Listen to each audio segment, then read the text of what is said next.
Selamat pagi, izin dosen menyesuaikan, izin rekan-rekan semuanya, izinkan kami kelompok 2 mempresentasikan mengenai Jawa Tengah. Kelompok 2 beranggotakan Aldiko Tisa dengan STB 4264, Anissa Primaharani dengan STB 4266, Ferry Andrian dengan STB 4277, Firsti Aulia dengan STB 4278, John Philip dengan STB 4282, M. Rizky Nabila dengan STB 4294, Ninda Dayana dengan STB 4296, Putri Amelia dengan STB 4299, dan dengan saya sendiri Sarah Evelyn dengan STB 4304. Jawa Tengah memiliki beberapa keunikan dalam hal bahasa daerah, pakaian adat, rumah adat, adat pernikahan, dan tarian adat. Jawa Tengah merupakan salah satu provinsi di Indonesia yang berada di Pulau Jawa. Provinsi Jawa Tengah berbatasan dengan Provinsi Jawa Barat di sebelah barat, Samudra Hindia dan Daerah Istimewa Yogyakarta di sebelah selatan, Jawa Timur di sebelah timur, dan di sebelah utara berbatasan dengan Laut Jawa. Ibu kota dari Jawa Tengah adalah Kota Semarang. Kebudayaan daerah Jawa Tengah. Kebudayaan Provinsi Jawa Tengah banyak dipengaruhi oleh kebudayaan Jawa atau Kejawen. Kebudayaan ini tumbuh dari suku bangsa Jawa yang mayoritas mendiami wilayah ini. Sebagai sumber adalah kerajaan-kerajaan yang disebutkan di atas. Sebagai pusatnya adalah Keraton Surakarta. Pada masa itu, di dalam keraton berkembang berbagai cabang seni budaya. Oleh sebab itu, kebudayaan Keraton Surakarta dijadikan patokan bagi masyarakat Provinsi Jawa Tengah. Bahasa daerah. Bahasa daerah Jawa Tengah, penduduk Provinsi Jawa Tengah mayoritas adalah suku bangsa Jawa. Suku bangsa ini memiliki bahasa sendiri yang disebut bahasa Jawa. Bahasa ini digunakan dalam aktivitas sehari-hari. Bahasa Jawa memiliki jenis huruf sendiri yang dinamakan huruf Jawa atau Honocoroko. Ada keanekaragaman bahasa Jawa yang berkembang di wilayah ini. Keanekaragaman ini disebabkan perbedaan dialek. Tingkatan bahasa Jawa. Jawa Ngoko digunakan terhadap orang yang sudah akrab atau lebih muda atau lebih rendah status sosialnya. Madya digunakan kepada orang yang tidak dikenal. Jawa Krama digunakan terhadap orang yang lebih tua atau lebih tinggi statusnya. Pakaian adat. Pakaian adat untuk pria Jawa Tengah adalah penutup kepala yang disebut kuluk, berbaju jas sikepan, korset dan keris yang terselip di pinggang. Ia juga memakai kain batik dengan pola dan corak yang sama dengan wanitanya. Sedangkan wanitanya memakai kebaya panjang dengan kain batik. Perhiasannya berupa subang, kalung, gelang, dan cincin. Sanggulnya disebut bokor mengkurep yang diisi dengan daun pandan wangi. Rumah adat. Rumah adat adalah bangunan tempat tinggal yang dibuat oleh masyarakat atau suku tertentu yang dikerjakan menggunakan sumber daya alam dan budaya adat daerah tersebut. Penduduk Provinsi Jawa Tengah mengenal beberapa jenis rumah adat. Rumah adat di Jawa Tengah dibedakan menurut bentuk atapnya. Ada 5 bentuk rumah adat, yaitu rumah adat limasan, rumah adat joglo. Ada beberapa macam seperti joglo trajumas atau keraton atau raja, joglo pangrawit apitan, dan joglo tajuk mangkurat atau rumah bangsawan, rumah adat panggape, serta rumah adat kampung. Di gambar pertama ada rumah adat limasan, gambar kedua ada rumah adat joglo, gambar ketiga ada rumah adat kampung, dan gambar keempat ada rumah adat panggape. Tata urutan upacara pengantin Jawa. Yang pertama ada nembung atau ngelamar. Perantara bertanya apakah calon mempelai wanita sudah memiliki calon dan menyampaikan maksud dari keluarga calon mempelai pria untuk berbesanan.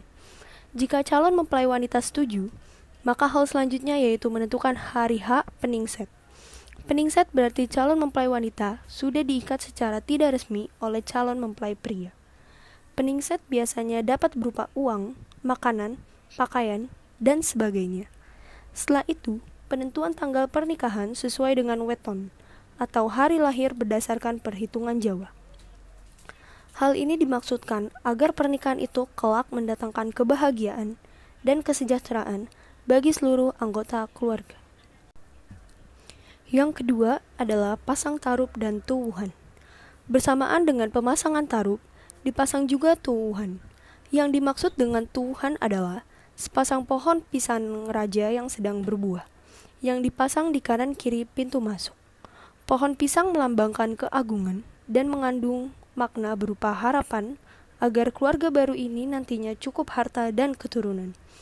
Biasanya di kanan kiri pintu masuk juga diberi daun kelor yang bermaksud untuk mengusir segala pengaruh jahat yang akan memasuki tempat upacara. Begitu pula janur yang merupakan simbol keagungan. Yang ketiga ada Midodareni, siraman. Acara Midodareni diawali dengan acara siraman. Lalu ada potong rambut, agar kedua mempelai dijauhkan dari hal buruk dalam rumah tangganya. Lalu ada dodol dawet, apabila sudah berumah tangga, mendapatkan rezeki yang berlimpah ruah dan bermanfaat bagi kehidupan berumah tangga. Lalu ada dulangan pungkasan, melambangkan tanggung jawab terakhir orang tua terhadap anaknya.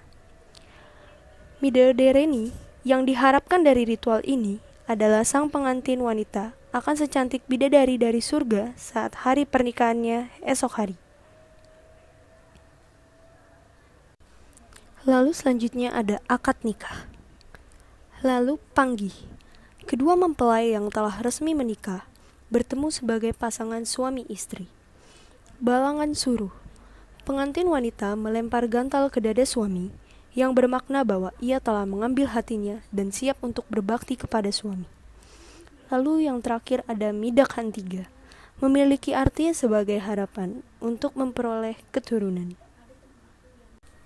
Lalu di slide selanjutnya ada wijidadi.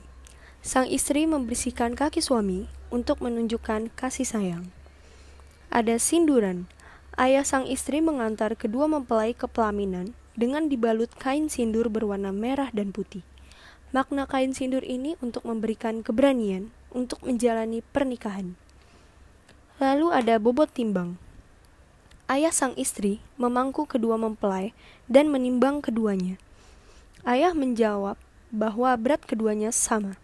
Hal itu bermakna bahwa tidak ada perbedaan kasih sayang di antaranya. Kacar kucur. Sang suami mengucurkan uang logam dan kebutuhan pokok atau beras dan biji-bijian kepada sang istri sebagai simbol bahwa suami akan bertanggung jawab menafkahi istri. Dulangan. Bermakna bahwa kedua pengantin harus saling tolong-menolong satu sama lain. Sungkeman. Makna upacara sungkeman adalah suatu simbol perwujudan rasa hormat anak kepada kedua orang tua. Dan yang terakhir adalah resepsi. Macam-macam tari tradisional Jawa Tengah. Yang pertama ada tari merak Jawa Tengah. Tari merak merupakan tari paling populer di tanah Jawa. Versi yang berbeda bisa didapati juga di daerah Jawa Barat dan Jawa Timur. Seperti namanya, tarian merak merupakan tarian yang melambangkan gerakan-gerakan burung merak. Yang kedua ada tari gambyong. Tari gambyong merupakan sejenis tarian pergaulan di masyarakat. Ciri khas pertunjukan tari gambyong sebelum dimulai selalu dibuka dengan gending pangkur. Yang ketiga ada tari sintren. Tari sintren adalah kesenian tradisional masyarakat Pekalongan dan sekitarnya. Sintren adalah sebuah tarian yang berbau mistis atau magis yang bersumber dari cerita cinta Sulasi dan Sulandono. Yang keempat ada tari bondan payung. Tari bondan payung adalah tarian dari Surakarta. Seorang anak wanita dengan menggendong boneka mainan dan payung terbuka, menari dengan hati-hati di atas kendi yang diinjak dan tidak boleh pecah. Yang kelima ada tari angsa. Tari angsa adalah tarian yang menggambarkan keagungan seorang dewi yang diiringi oleh sekelompok burung angsa. Yang terakhir adalah tari bugis kembar. Tari bugis kembar adalah tarian yang sering digunakan untuk menjamu tamu. Anak kembar emas yaitu seorang laki-laki dan seorang perempuan. Berikut adalah gambar tari merak tari gambyong, tari sindren, tari bondan payung, tari angsa, tari bugis kembar. Kami akan menayangkan contoh tarian adat Jawa Tengah, yaitu tari gambyong.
Telah tiba kita di ujung slide PPT, ada kata-kata mutiara yang disampaikan oleh Mahatma Gandhi.